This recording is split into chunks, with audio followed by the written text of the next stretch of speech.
Imagine waking up tomorrow with two minds inside one brain. One side knows exactly what you're doing, while the other has no idea.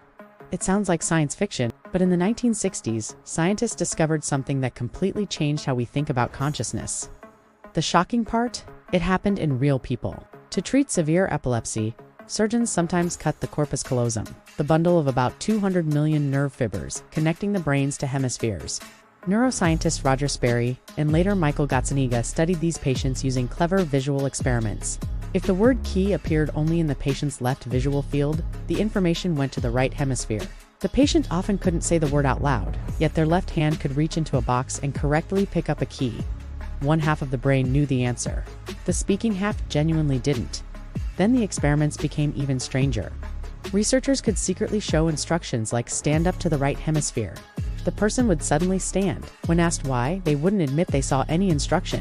Instead, the left hemisphere, the only side that could speak, instantly invented a reason, saying something like, "I wanted to stretch my legs."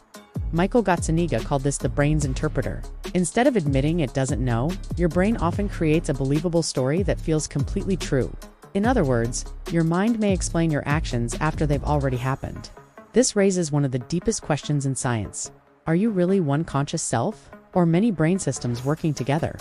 Split-brain patients still live normal lives, but the experiments suggested that consciousness may not be as unified as it feels.